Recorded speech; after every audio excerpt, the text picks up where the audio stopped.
I froze when I went to dinner with my godfather and saw my wife with her lover at the next table, so comfortable, so complicit, as if everything we'd experienced together had been just an illusion in the mind of a naive man.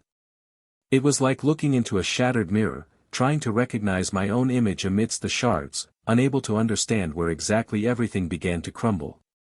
I didn't think. I stood up and walked to that table as if I were outside my body. When I opened my mouth, I didn't even feel my own voice coming out. What are you doing? You're destroying everything we've built together. Are you exchanging it all for this guy? She stood paralyzed, as if she'd never imagined she'd one day be caught, as if I weren't the kind of man who discovered, confronted, and felt. But there, in front of everyone, she was unmasked, stripped of the fantasy she'd woven with lies and empty promises. My godfather stood up, put his hand on my shoulder, and said, "Let's go." And I did. But it wasn't just the restaurant I was leaving, it was my old life, my trust, my innocence. It was the beginning of a goodbye that was far from over. When I got home that night, everything was silent, as if even the walls were trying to respect the pain that was spreading inside me like a fever. I sat on the couch for hours, staring into the void, reviewing the years I'd lived with a woman who now felt like a stranger. Everything that was ours was suddenly gone. Our home, our bedroom, our plans. Sunday breakfast, knowing smiles, bedtime conversations. It all felt like a poorly staged performance by someone who never truly loved me. And then, between the silence and the stifled scream, I decided, I'm getting a divorce. I prepared every detail in silence. Not out of revenge, but out of respect for what I had been. The letter arrived at her house weeks later. She held it with trembling hands, her eyes watering and her breath ragged. Perhaps she thought it was all just a fight, a scare, a storm that would pass. But there, between the lines of a cold document, was the sentence of what she had destroyed. And it was at that moment that reality began to return everything she had sown. Her lover left her days later, without explanation, blocking her number, deleting photos, disappearing as if she were merely a disposable distraction. Her parents, until then silent accomplices or perhaps simply blind, looked at her with a disappointment that words could not convey. She found herself alone, surrounded by shadows of what she had been, begging for crumbs of what she once had. And when she finally found the courage to seek me out, when she knocked on the door of my new life with tired, regretful eyes, it was too late. The betrayal had broken me, reshaped me, made me understand that certain abysses cannot be bridged. She cried, said she still loved me, that she made a mistake, that she was weak, that she was foolish. And maybe that's all it was. But the truth is that in that moment, looking into her eyes, I no longer saw the woman I loved, I saw only the reflection of someone who squandered the best she had. The strangest thing is that, even after everything, I didn't hate her. I just couldn't love her anymore. It was like trying to relight a burned-out candle. And it was in this emptiness that, little by little, I found the light she extinguished in me. Because time, though cruel, is also a silent teacher. It was time that showed me that moving forward isn't about forgetting, it's about remembering without pain. And along the way, when I least expected it, someone appeared. Someone who didn't want to fix me, just walk beside me. Someone who saw me not as a broken man, but as someone who had the courage to rebuild himself. But what no one expected, what neither she, nor I, nor anyone around us could have imagined, was what truly motivated that betrayal. The hidden motive behind every stolen kiss, every deleted message, every rehearsed excuse. There was something she never told. Something she tried to bury inside herself, but which, like every stifled truth, would eventually explode when least expected. A detail that changes everything. A secret that wasn't about me. Or him. But about her. And when this secret is revealed, everything you thought you knew about this story will change. Because sometimes the greatest betrayal isn't against someone else. It's against yourself. Welcome to the channel. Here, we do not support or romanticize cheating, on the contrary, we show through stories fictional, although realistic, as infidelity is capable of destroy lives, homes and hearts. Each narrative is an intense reflection on choices, consequences, and the value of true love. Get ready, because what you're about to hear will mess with your emotions. We wish you a good and shocking story. Daniel had always been the kind of man who inspired confidence just by looking at him. His deep brown eyes and serene demeanor gave the impression of unshakability, but those who truly knew him knew that his greatest strength came from the silence with which he faced life. The only child of a traditional couple, he grew up learning to observe before speaking, to understand before judging, and to love intensely. His life was never marked by grand impulses, but by calculated decisions made with his heart aligned with reason. He worked hard to achieve stability, and when he finally opened his own architectural consultancy, he felt he was ready for something greater. It was at that moment that he met Julia.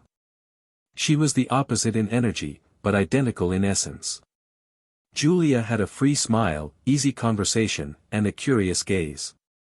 A literature teacher, she fascinated her students with her passion for words and the way she made each sentence seem like an entire universe. She had a delicate beauty, the kind that doesn't immediately catch your eye, but over time, becomes impossible to forget.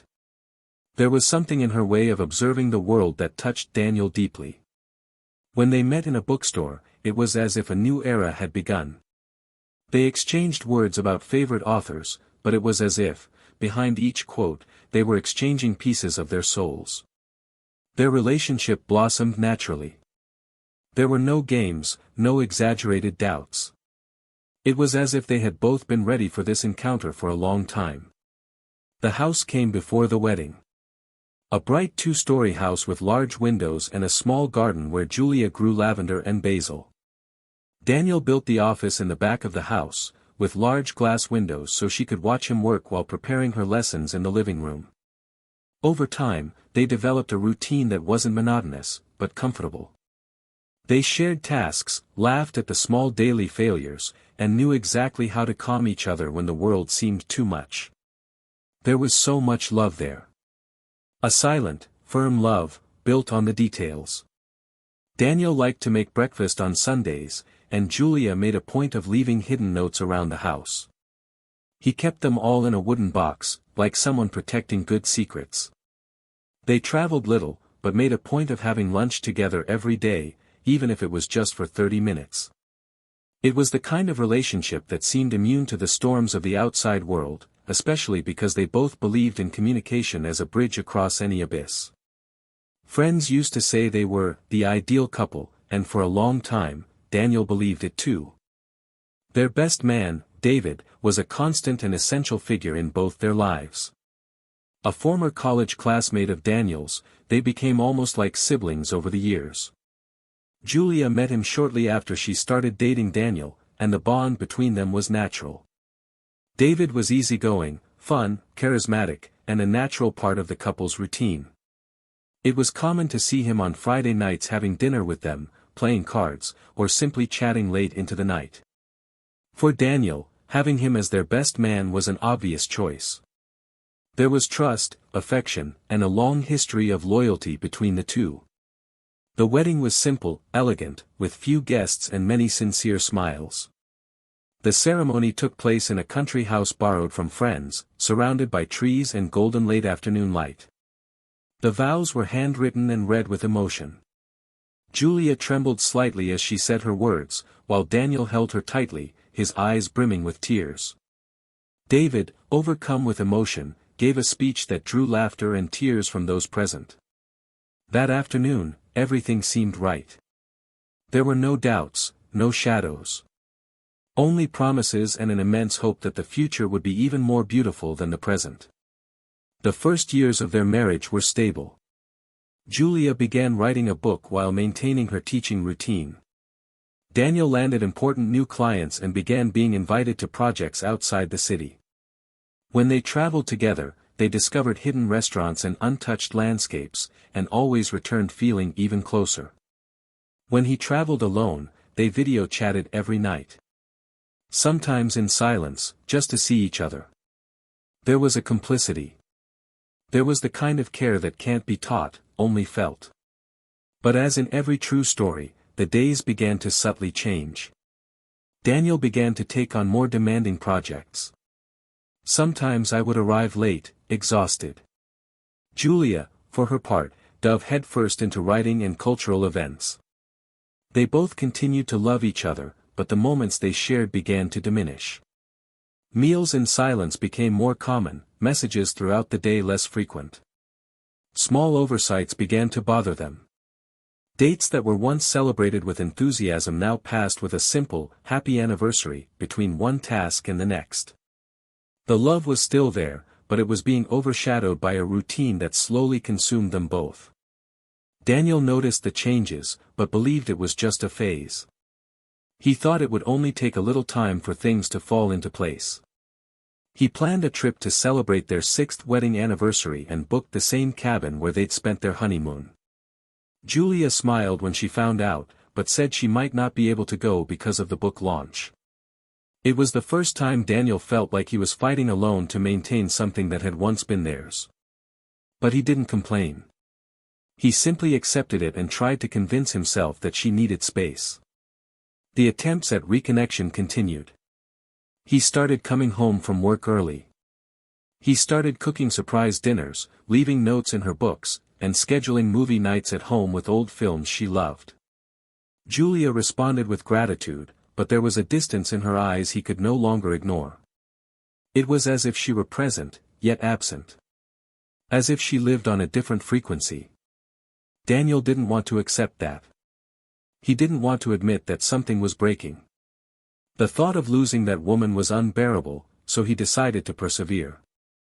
Davi, always present, noticed the signs but never said anything. On the contrary, he was more involved than ever. He helped Daniel with advice, brought gifts for Julia, offered to pick up things for the couple, or simply showed up with a bottle of wine to liven up the weekend. He seemed to be the link between them when everything was starting to fall apart.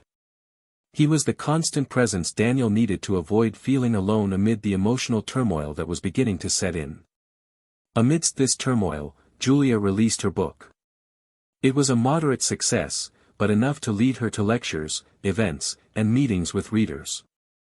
She began going out more often, visiting places Daniel hadn't been, with people he'd never met. When she returned home, she said she was exhausted but happy. Daniel felt proud, but something inside him ached unnameably. It wasn't jealousy. It was absence. It was the feeling that the love they now had belonged to another version of themselves, to a time that no longer existed.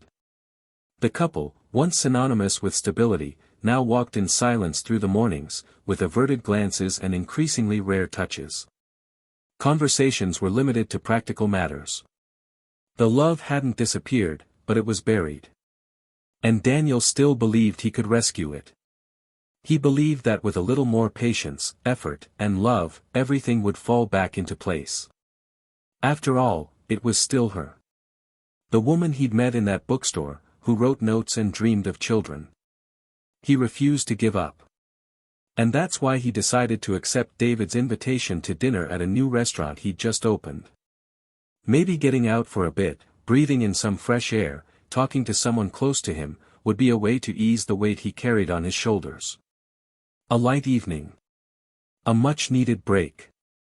And it was that very night, with his eyes already tired and his heart still full of hope, that everything changed.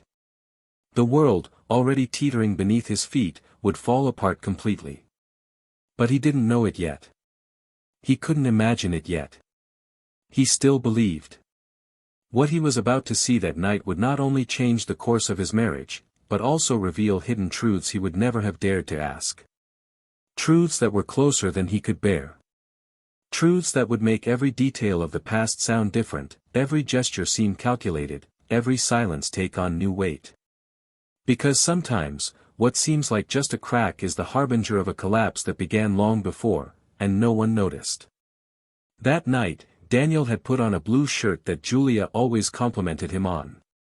He'd shaved more carefully, applied a subtle perfume, and mentally reviewed a few topics he could discuss over dinner.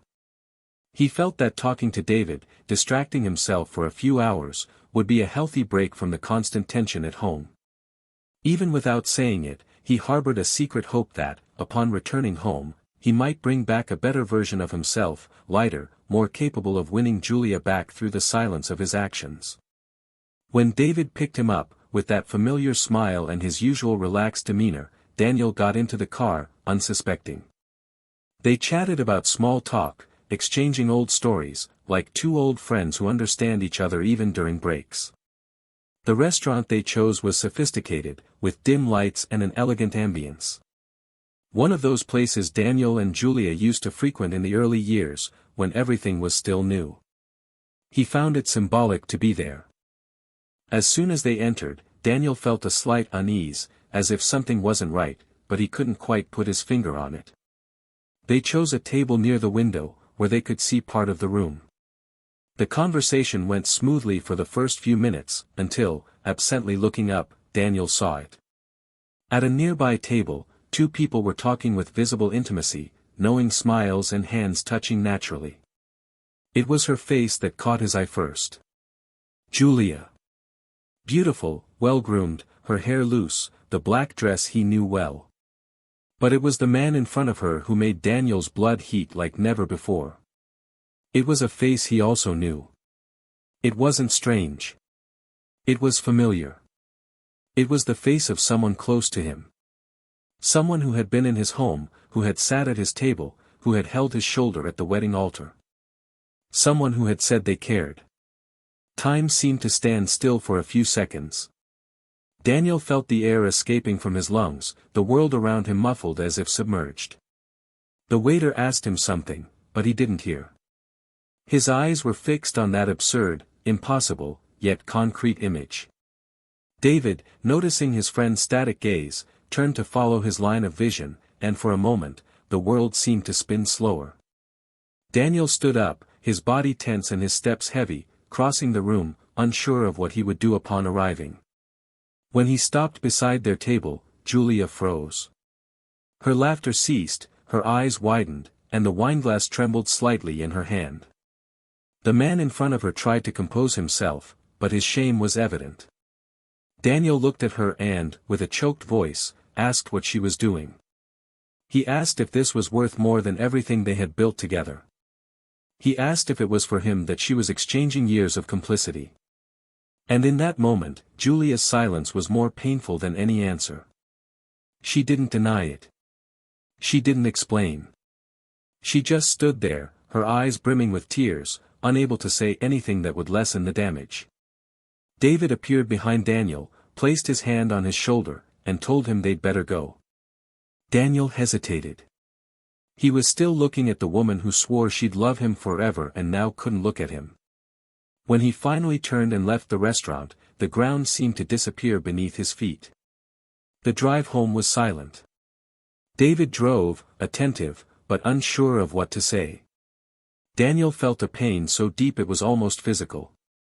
That image wouldn't leave his mind. Julia smiling at another man, Julia touching someone's hand the way she used to touch his. Julia, the same one who slept beside him every night, now sharing glances with a stranger, as if he were no longer part of the equation.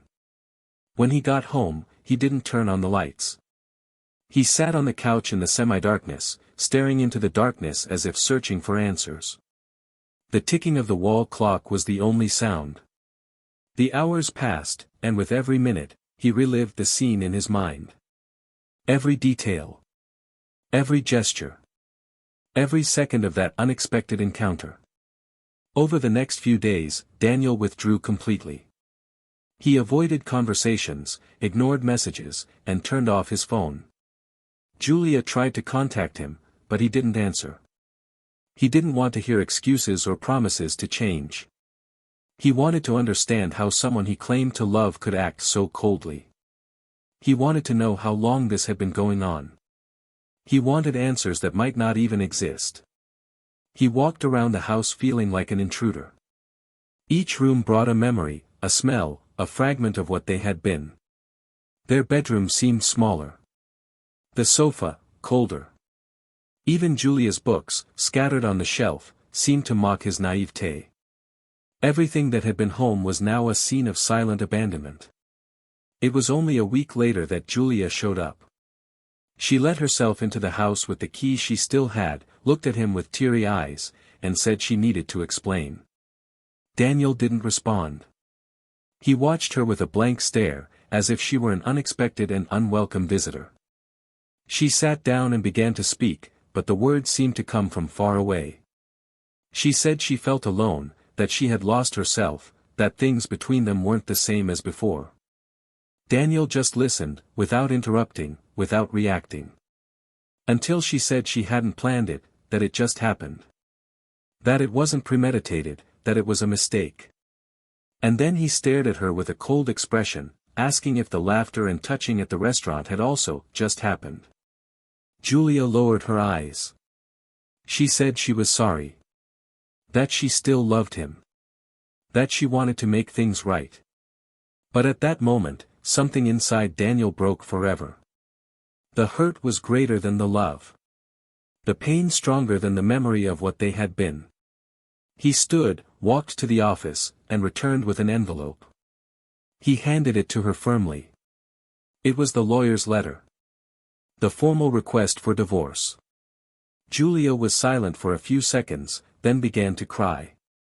She begged him to reconsider. She pleaded. But he remained firm.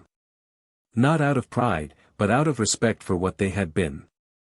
There was no longer room for reconciliation. What had been betrayed there wasn't just trust. It was the whole story. In the following days, she tried to contact him repeatedly. She sent long messages, emails, notes. She said it had all been a mistake, that she regretted it, that she had lost herself in a moment of fragility. But Daniel didn't respond. He just moved on, slowly, rebuilding his routine, reinventing his habits. Her parents, upon learning of what had happened, expressed an awkward silence. They neither supported nor defended her. For the first time, Julia found herself alone. And it was precisely at that moment, as the dust of destruction began to settle, that something unexpected began to emerge. A noise. A detail. A shadow behind the betrayal. A subtle movement that, until then, Daniel had not noticed. But that would change absolutely everything. Because sometimes, the greatest pain isn't in the act. It's in the motivation. And what led Julia to betray that love wasn't just weakness, nor neediness, nor boredom. There was something more. Something hidden. Something she hadn't yet had the courage to say. And when it finally comes to light, it will be like a blade cutting through a wound that had barely begun to heal. A light rain fell on the coffee shop windows, distorting the streetlights and turning the scenery into a gray watercolor. Daniel slowly stirred his cup of cold coffee, his fingers gliding aimlessly along the porcelain handle. His gaze was fixed on nothing, lost somewhere between reality and memories, when he heard the sound of shoes approaching on the polished wooden floor. It was her. Julia stood before the table, hesitant, her expression a mix of weariness and urgency. She wore no makeup. Her hair was tied back in a loose bun, and her eyes held a sadness that was no longer new but now seemed unbearable even to her. She sat across from him without asking, as if there was no room for formalities. For long seconds, neither of them said a single word. They simply stared at each other, trying to find some trace of who they once were. But what existed there was something else. They were two strangers with a shared past and a chasm between them. Julia was the first to break the silence. Her voice was weak, trembling, as if carrying an immense weight on her chest. She said she couldn't run anymore. That there was something he needed to know. Daniel didn't answer. He continued staring out the window, as if each drop that ran down the glass carried more meaning than her words. Julia continued. He said that the betrayal, despite everything, wasn't just a momentary deviation. That there was something behind it that had been eating away at her for months. Something she had hidden, even from herself. She paused for a long time before continuing, breathing like someone diving deep before drowning. And then, through suppressed tears and trembling hands, she revealed herself. She said that, months before everything happened, in a casual conversation with David, something was said that completely changed the way she viewed her own marriage. It was an ordinary afternoon, when Daniel had traveled to a conference, and she took the opportunity to organize some books in his office. David showed up, as he always did, bringing a bottle of wine, saying he didn't want to leave her alone. They talked for hours. And, in the middle of one of these conversations, he dropped a seemingly banal phrase that planted a poisonous seed. Have you ever realized that Daniel loves you more than he loves himself? Have you ever thought about what that does to a man? When he loses himself, you'll realize you never truly found him. Julia said she laughed at the time. But that phrase stuck in her head for days. She began to question Daniel's love, not for lack of it, but for excess.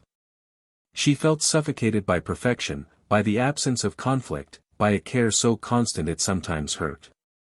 She began to wonder if she had lost herself there. If she was just a part of what he idealized. And that's how he started to move away, even though he still loved her. Daniel, who had until then maintained a distant gaze, now stared at her intensely. It wasn't anger. It was bewilderment.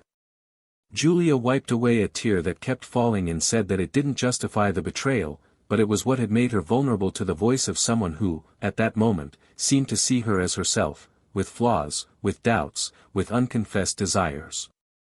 And then, her face pale, she revealed the part Daniel could never have foreseen.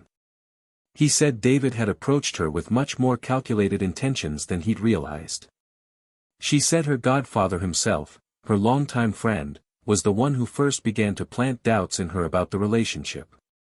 That, in the many conversations they'd had during Daniel's absences, he'd become increasingly intimate, caring, and interested. But that wasn't accidental. That, behind the disguised affection, there was a long-held resentment. Something Daniel never realized, but which David carried with him like a barely healed wound. Her voice trembled as she said that David confessed, one drunken night, that he had always envied Daniel's life. That he admired Julia not as a symbolic sister-in-law, but as a woman. That he spent years watching their lives and convincing himself that their love wasn't fair. He said that, upon realizing Julia was vulnerable, he decided to get closer. That the first touch wasn't an accident. That the advice wasn't innocent. And that the dinner at the restaurant wasn't a coincidence. That he knew Daniel would be there. That he wanted him to be discovered. Because, in his words, it was the only way to destroy the castle of perfection Daniel had built. She revealed that she only understood everything later. That, after the breakup, Davi disappeared. He blocked messages, disappeared from social media, as if knowing he had accomplished a dark purpose. And that was when Julia realized how much she had been used. And how much she had allowed herself to be used. Daniel closed his eyes for a moment. His heart pounded in his chest like a war drum. The betrayal was already an unbearable blow, but now there was something even crueler, the realization that it was all part of a dirty game, orchestrated by someone he trusted blindly. Every memory of their friendship was now tainted by this new truth. The barbecues, the advice, the hug on their wedding day. Everything, absolutely everything, seemed false now. When he opened his eyes again, Julia was crying silently. She no longer asked for forgiveness. She just hoped he would understand. Not so she could go back, but so she could at least explain. She wanted him to know she was a victim too. That she hadn't planned any of this. That she'd let herself be carried away by a need she didn't even know she had. Daniel stood up slowly, grabbed his coat hanging on the chair, and paused for a second before her. His eyes were now two calm abysses. He simply said that he understood now. That everything made sense. That the pain was even greater because the blow came from where he least expected it. And that she, despite being manipulated, still made the choice. And that, unfortunately, that choice was what separated them forever. Julia tried to say something, but he was already leaving. She walked through the door of the cafe with her heart shattered, but for the first time in a long time, with a strange sense of relief. Because now she knew the truth. And, as devastating as it was, it gave her back something she had lost, clarity. The wind outside seemed colder than before. Each step hurt, but there was a sureness. The past was now clear. The present, painful. And the future, perhaps still uncertain. But, within him, something was beginning to be reborn. And it was precisely this feeling, almost imperceptible, that would make all the difference in what would come next. Because sometimes, it's in the moments of greatest pain that light begins to emerge. And Daniel still had much to live for. And much to discover. Including about himself. The streets were soaked by the rain that had been falling relentlessly since the previous afternoon, and Daniel walked aimlessly, as if his steps, guided by chance, could lead him to a place where the silence wouldn't hurt so much. Each block he crossed seemed to dissolve a layer of what remained of illusion. He wasn't thinking about going home, not at that moment. He needed air, needed to remove the suffocating presence of that revelation from his skin. He passed lit storefronts, people hurried under colorful umbrellas, cozy cafes where couples laughed, unaware that the world could sometimes crumble from within even when everything around them remained in place. He sat under the awning of a closed bookstore, staring at the distorted reflection of the city in the puddles. He thought of Davi. Of how years of friendship had been distorted by envy and desire. He thought of Julia, of how she had allowed someone to penetrate so deeply into her frailties. And then he thought to himself, how he hadn't noticed anything. He didn't return home that night. He took a taxi to a small hotel near his former college. He needed some distance. In the simple room, smelling of freshly laundered sheets, she took off her shoes and lay down without turning off the light. Her eyes fixed on the ceiling, but her mind replayed what she'd heard as if trying to rearrange loose pieces of a puzzle that, ultimately, revealed the whole picture.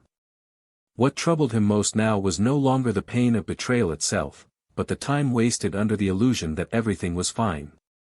He'd always believed he was alert to the signs, that he knew the woman he'd married, that he could blindly trust the one he called brother. The truth was, love was sometimes more blinding than any darkness. In the morning, his phone vibrated non-stop, but he ignored them. There were messages from Julia, the lawyer, mutual friends, and even her parents, all with varying tones of concern and guilt. Daniel needed time, but he knew it had a limit. There were things that needed to be resolved, ties that needed to be definitively severed, doors that needed to be locked from the inside. It was then that he decided he would see Julia one more time. Not to reopen wounds, but to close a cycle with dignity. He called her late in the afternoon and simply said, "Tomorrow. Hill Park. 6 o'clock. She responded with a restrained yes and hung up quickly, as if afraid to say something that would make him change his mind. The next day arrived shrouded in fog. The park was nearly empty, save for a few children playing on the damp grass and solitary joggers disappearing among the paths. Daniel arrived first, sat on a wooden bench beneath a leafless tree, and waited. When she appeared, she was wearing a blue coat he knew well, and her eyes betrayed a sleepless night. She sat beside him without touching, maintaining a distance that wasn't just physical. For long seconds, they were silent, listening only to the sound of the branches swaying in the wind. Until Julia spoke, her voice low and firm. She said she'd thought a lot since they'd last seen each other. That she'd recalled every gesture, every word exchanged over the years. And that now she understood the depth of the pain she'd caused. Daniel looked at her for a moment, then said there was no erasing the past. That he wasn't looking for explanations because he'd already heard them all. That all he wanted now was peace. Julia nodded with teary eyes and said she would respect whatever decision he made. It was at that moment that Daniel pulled a small wooden box from his pocket. The same one where he kept her notes. He handed it to her without saying a word. Julia took it carefully, and upon opening it, she found dozens of folded papers in her handwriting. Each one contained a part of their story. Phrases of love, promises, memories of happier times. She ran her fingers over the notes as if touching the pages of an old book, and tears began to flow silently. Daniel then said that this was the only part of their story he would take with him, the good days, the real moments. That there was no more room for resentment, but there was also no more love. That she had broken something that could not be repaired, and that, therefore, he was saying goodbye. Julia tried to say something, but choked on her own tears. Daniel stood, looked at her tenderly, and said he hoped she would see him again. Then he turned and left. That same week, Daniel asked the lawyer to finalize the divorce proceedings without further delay. He wanted to end things with dignity. Julia, for her part, completely withdrew from social life. She disappeared from social media, declined invitations, and began living in seclusion at her parents' house. Those close to her noticed the change, but no one dared ask. The judgment had already been made, and now she had to face the mirror every day. He knew he had lost much more than a marriage. He had lost the admiration of those he loved, the respect of his parents, and his very identity. He tried to seek support in therapy, but the feeling of guilt was a constant lump in his throat. At night, he relived it all. The conversations with Davi, the signs he ignored, the way he allowed doubt to replace trust. And now, emptiness was the only place he could hide.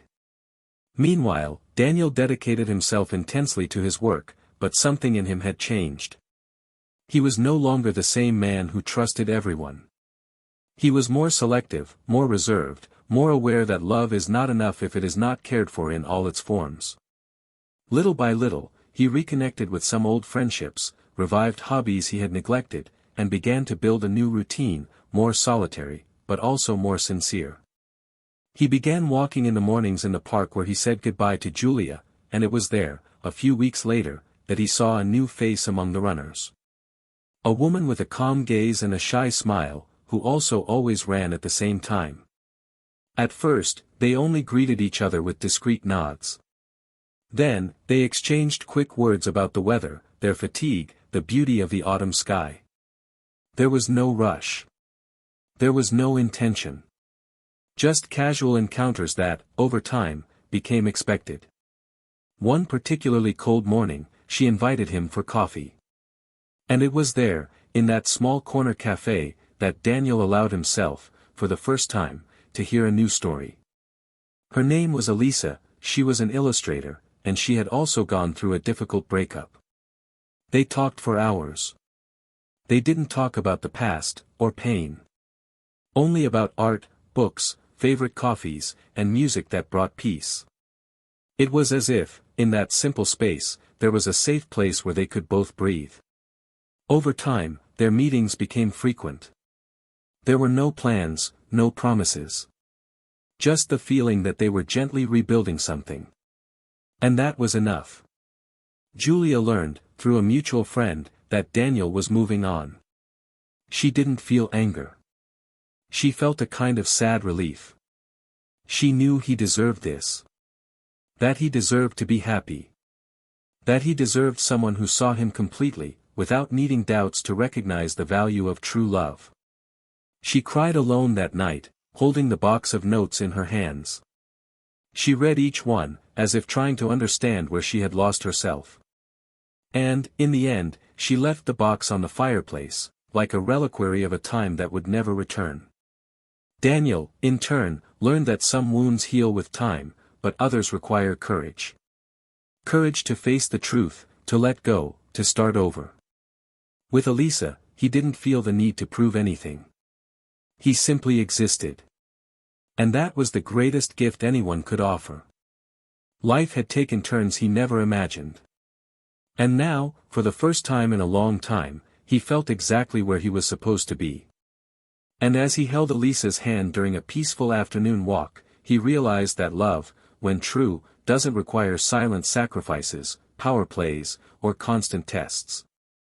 It simply happens, grows, and is sustained by the freedom to be who one is. And that, Daniel now knew, was what made everything different.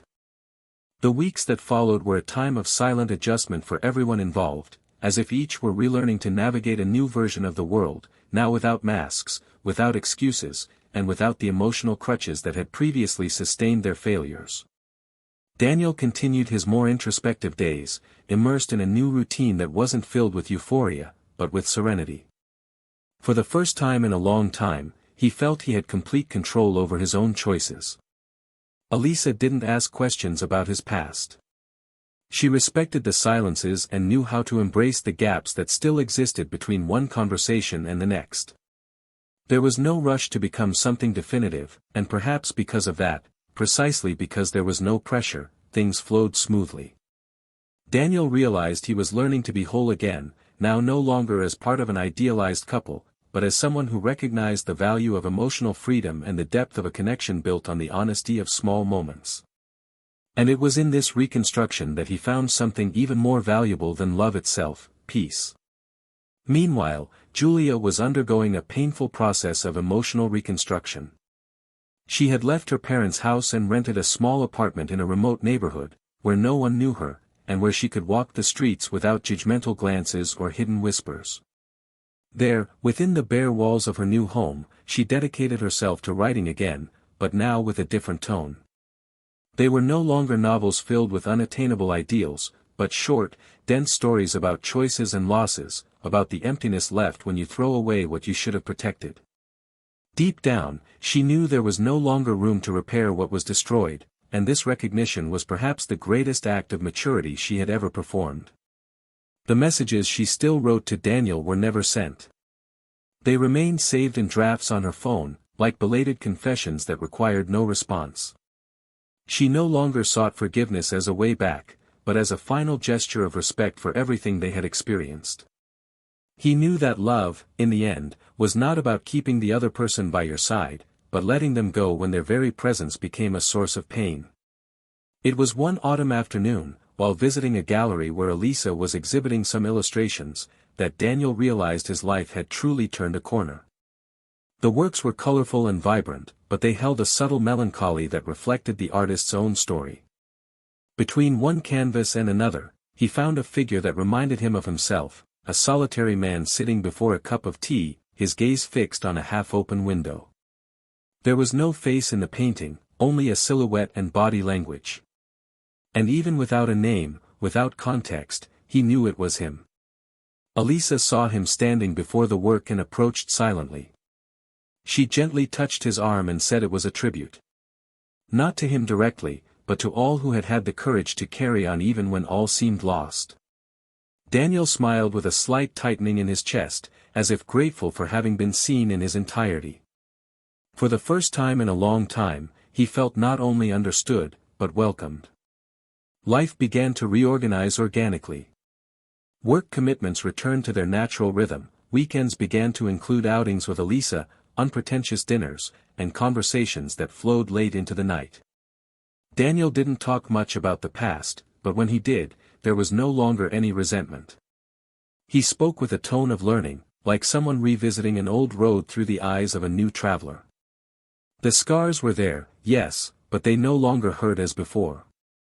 They were marks that told a story of overcoming, of a soul that had been torn in half but found a way to unite again, now stronger and truer. Julia, on the other hand, received unexpected news via email. It was from the publisher where she had published her first book, interested in re-releasing the work, this time with a new introduction written by her, recounting the lessons learned later. The invitation made her reflect. For days, she stared at her keyboard, unsure where to begin. Until, one silent night, she wrote a single sentence: "The greatest betrayal I committed was not against another heart, but against the woman I promised to be." From there, the words flowed. It wasn't an apology, nor an attempt at redemption. It was a raw declaration of someone who belatedly understood the value of what she had and how fragile she had been in allowing her own emptiness to decide for her. When she finished, she felt immensely tired, but also a strange kind of lightness. It was as if, by truly acknowledging her mistake, she had shed the shame that had shadowed her. Time passed, and the divorce was finally finalized. Daniel signed the documents without hesitation, without visible regret. It was just another stage, brought to a mature close. When he received the envelope containing the certificate, he tucked it away in a drawer without ceremony. There was no more ritual, no more pain. It was just a piece of paper officially concluding what his heart had long understood. That same week, Elisa invited him to tour a larger studio she was renting. He accompanied her on the tour, and upon seeing the spacious space with tall windows and natural light flooding the hardwood floors, he knew this place would become a new home for her. And perhaps, in time, for him as well. There had been no requests, no promises, but a silent understanding that something new was being built there, not on the rubble of the past, but from the solid ground of truth. One afternoon, as he was leaving a meeting, Daniel saw an unexpected message on his phone. It was short and direct, "I hope you're okay. Thank you for everything." It was from Julia.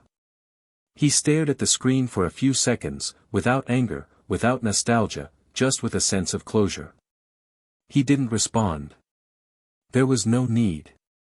He knew those words were a final goodbye, a final, painless bridge burned, as if they both finally understood that what they had been existed in a time that no longer fit into the lives they led now. He walked to his car with calm steps, breathing in the fresh late afternoon air. On the radio, an old song played, one he and Julia used to listen to together, but now it had a new meaning. Instead of hurting, it made him smile slightly. Not out of longing, but out of gratitude. Because even songs that hurt can, in time, transform into a path of overcoming. That weekend, Daniel took Elisa to a place where he used to camp as a teenager. It was a clearing near a lake hidden among the hills. They pitched a small tent, lit a fire, and spent hours gazing at the starry sky. Between sips of wine and shared laughter, he told old stories, revealing parts of himself he'd forgotten. Elisa listened attentively, smiled with her eyes, and returned sweet confidences. It was in that moment, under the clear sky, surrounded by the sounds of nature, that Daniel truly understood what emotional freedom was. It wasn't about forgetting the past, but about accepting it as part of a journey that had brought him here. Later, as he lay beside her, he felt something different. It wasn't unbridled passion, nor an urge to belong. It was peace. The tranquility of being with someone who knew their own pain and, therefore, knew how to love without hurting. He closed his eyes with a small smile and fell asleep feeling that, despite all the falls, he had found a way to rise more whole than he had ever been. Time hadn't erased the pain, but it had taught him that life, however unpredictable, always offers a chance for a new beginning. And now, for the first time in a long time, he was ready to live it fully. Winter arrived early that year, with mornings shrouded in fog that made the streets nearly invisible and nights so cold that even thoughts seemed to freeze before becoming words. Daniel spent his days between work and meetings with Elisa, which were now part of his routine as naturally as he had previously dedicated his weekends with Julia. But, unlike any other phase of his life, he felt no rush.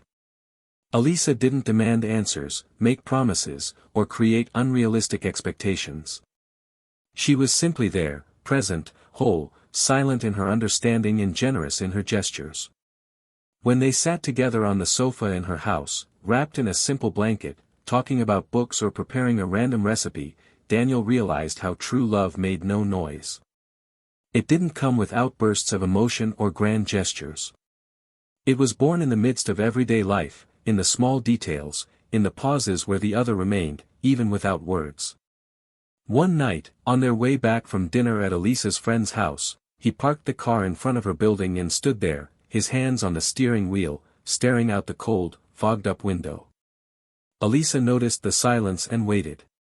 Daniel turned his face and said, almost in a whisper, that for a long time he'd blamed himself for not seeing what was happening inside his own house, that he'd wondered if he'd been too blind, too kind, too dedicated. But now, looking at her beside him, he realized it wasn't about what he'd done or failed to do. It was about the other's choice, about his former partner's inability to face her own truth. Elisa listened silently, held his hand, and said that carrying guilt that doesn't belong to us is like trying to row in a dry sea. And that he'd already rowed for too long.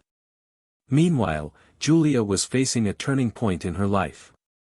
The book's re-release was approaching, and to her surprise, she had been invited to give an interview on a popular literary program. At first, she considered refusing. She felt that exposing herself would mean touching a wound that hadn't yet fully healed. But then, reflecting alone in her quiet apartment, she realized that running away again would be reaffirming the old cowardice that had led her to ruin. She accepted the invitation. On the day of the recording, she donned a sober dress, tied her hair simply, and headed to the studio with a heavy heart. The stage lights, the studio smell, the muffled noise of the sound technicians, everything seemed distant. But when the interview began, and the host asked what had changed in her writing lately, Julia responded with a firmness that surprised even herself. She said she had stopped writing about ideal love and started writing about the love that survives, that hurts, that rebuilds itself, or that dies, but that always teaches.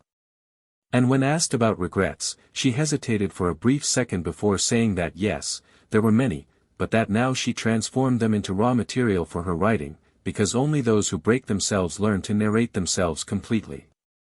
Across town, Daniel didn't show up for the interview.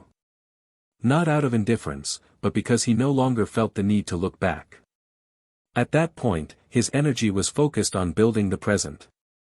He had decided he wanted to change apartments. Not because the old one brought back painful memories, but because he felt that, to live a new life, he needed a new space. He visited a few properties with Elisa, laughed together at the apartments with ugly carpets, marveled at the sunny balconies, and, after a few weeks, he found the perfect place. A high floor, a wide view, a bright kitchen, and most importantly, silence. A silence that wasn't empty, but serene. When he received the keys, he invited Elisa to a symbolic toast. They opened a bottle of white wine, clinked glasses wordlessly, and sat there, on the floor, among open boxes, gazing at the illuminated city through the window. There was something magical about that moment. Not because of the material gains, but because of the feeling of a genuine new beginning. Days later, Julia decided to write a letter.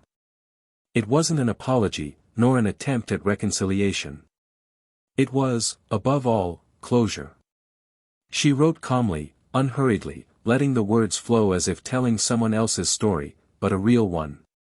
In the letter, she spoke of the time it took her to understand the depth of the destruction caused, of the nights she spent staring at the ceiling, unable to sleep, of the moments she thought about calling but didn't, and of the certainty that he deserved so much more than what she could offer. She concluded by saying that she deeply hoped he was truly happy. She folded the letter carefully, placed it in a blue envelope, and dropped it in the mail with no return address.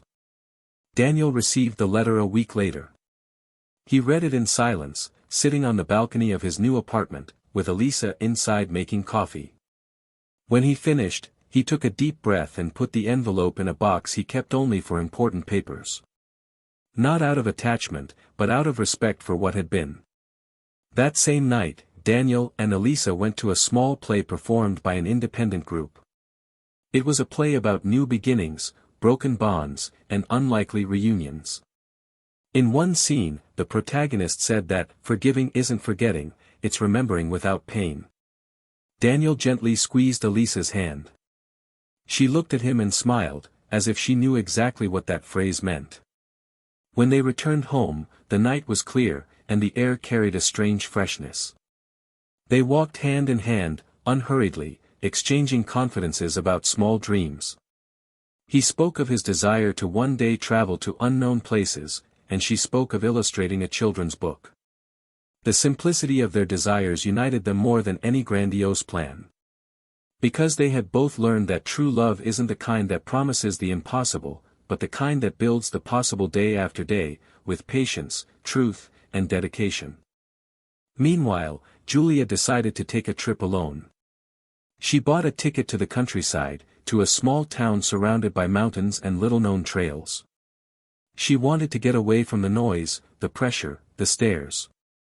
She took a few books, a notebook, and decided that there she would begin writing a new novel, not based on her pain, but on her overcoming. During her morning walks along the trails, she thought often about Daniel. No longer with the hope of reunion, but with the aching tenderness of someone who recognizes they've lost something precious, but who still carries within them the beauty of having experienced it. On cold nights, she wrote by the light of a small lamp, describing complex characters, full of doubts, who made mistakes but sought to improve. Her book began to take shape as an open letter to the future, where she could, somehow, leave behind the version of herself she didn't know how to love properly. Back in the city, Daniel and Elisa were organizing a small exhibition in her studio. It would be the first time she would present her illustrations, inspired by real stories she heard from ordinary people. Daniel helped curate them, suggesting titles, assembling the panels, and organizing the invitations. There was something magical about seeing the care with which she treated every detail, as if each stroke were a way of healing her own past. On the opening night, the studio filled with curious people, friends, and strangers. Elisa, alongside Daniel, was introduced as someone who knew how to transform pain into beauty. When a journalist asked if any of her work was inspired by her life, she replied yes, but that the most important thing was what came after the pain, the courage to continue. That night, Daniel watched everything with quiet pride. He had found, without looking for it, someone who understood that love wasn't about being saved, but about walking together. The exhibition was a success, and at the end of the event, Daniel and Elisa were left alone among the works, embracing. She said, resting her head on his shoulder, that she never imagined finding someone capable of loving with such presence, even after having lost so much. He replied, with a soft kiss on her forehead, that perhaps the secret lay precisely in this, learning to lose without losing oneself. And there, amidst paintings and discreet smiles, they knew they were ready to experience everything they had, for so long, thought they no longer deserved. The past had remained in its rightful place, behind them. And the future, with all its uncertainties, was now something that didn't frighten, but rather invited. The following spring, the world seemed lighter, as if nature had decided to reward those who endured the hardest winter of their lives. The air was warmer, the colors seemed more vivid, and the days stretched out like an invitation to begin again. Daniel woke early every day, made coffee while the sun was still rising, and spent precious minutes watching the city come to life beyond the window of his new apartment. His expression was serene, his beard thinner, his hair a little longer, as if his appearance now reflected the peace he had finally found within. Elisa slept in the bedroom, wrapped in white sheets, with the serene face of someone who trusts. He watched her silently, recognizing in her presence not just a woman, but the possibility of a different, more mature love, built with bricks of patience and pillars of truth.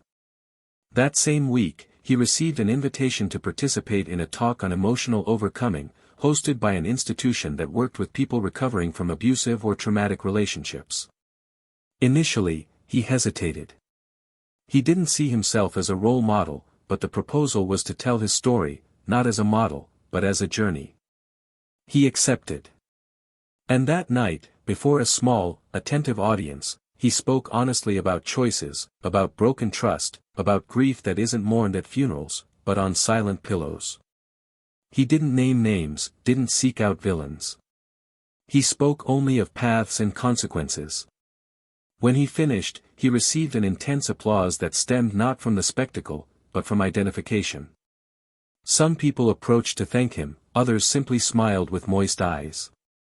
As he left, he felt he had finally closed a cycle within himself. It was as if, by sharing his pain with the world, he had released the last fragments that still weighed on his shoulders. Across town, in a publisher's waiting room, Julia sat at a table where the final manuscript of her new book rested. The work was about to be published, and this would be her first book signing since deciding to start over. The story she'd written was intense, dense, painful. Loosely inspired by her experience, but with fictional contours that allowed her to breathe between words. The book made no apologies, no victim. It was a dirty mirror being held up to a character who needed to face her cracks. When she arrived at the bookstore, she saw people waiting with the book in hand. Some looked at her with admiration, others with curiosity, a few with judgment. She was nervous but determined. Each person who approached her was greeted with a discreet smile, a sincere thank you. Until, among the last in line, she saw a face she knew, her father. They hadn't spoken in months. He approached slowly, expressionless. He handed him the book, opened to the first page, and said, "You know what you did, but I know what you're trying to be. And that's why I'm here."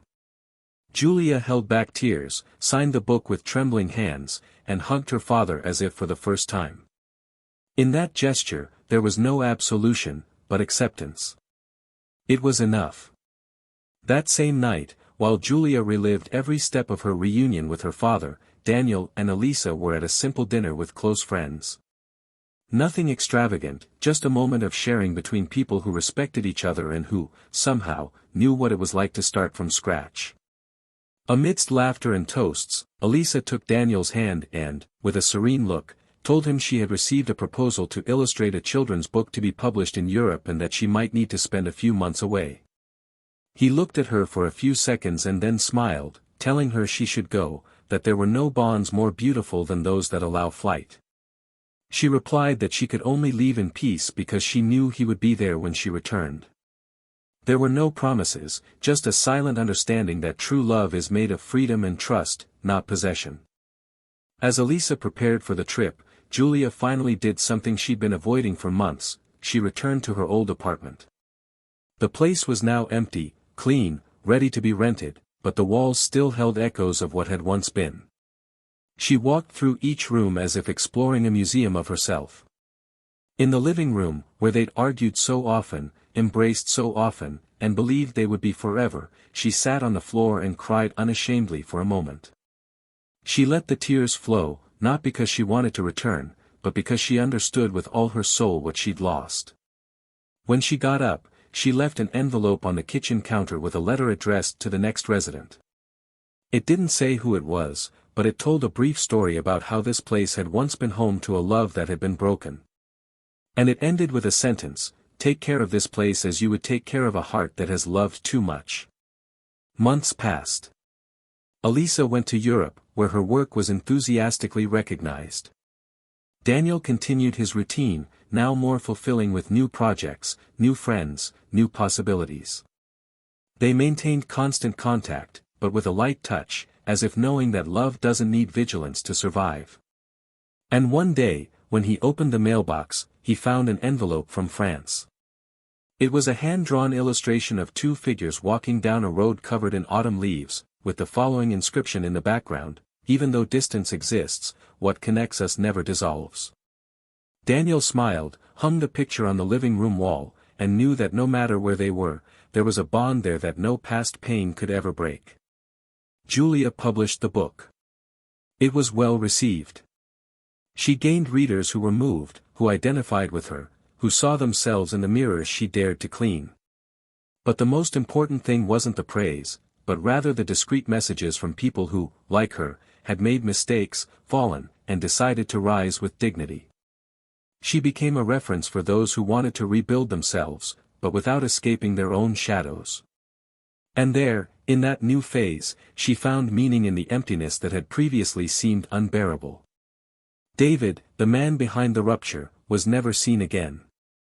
No message, no attempt at an explanation. He disappeared as if he knew he'd left destruction behind. And perhaps that was the cruelest and most just thing to do at the same time, to carry his own silence as a sentence.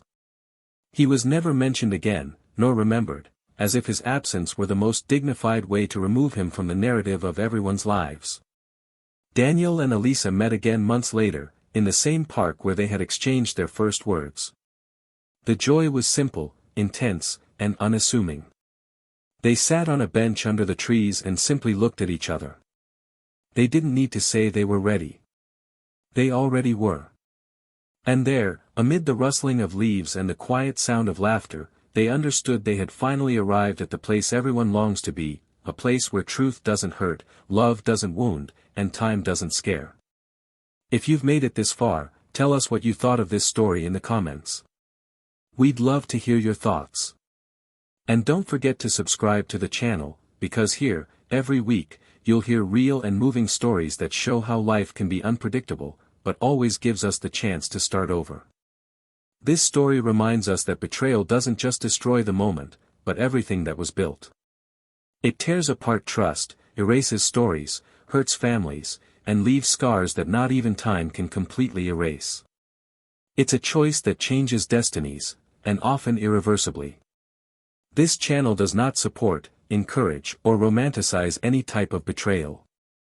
Our goal is to show, through profound and realistic stories, the consequences that thoughtless decisions can cause. May you never forget the value of true love, and the pain of losing it due to a wrong choice.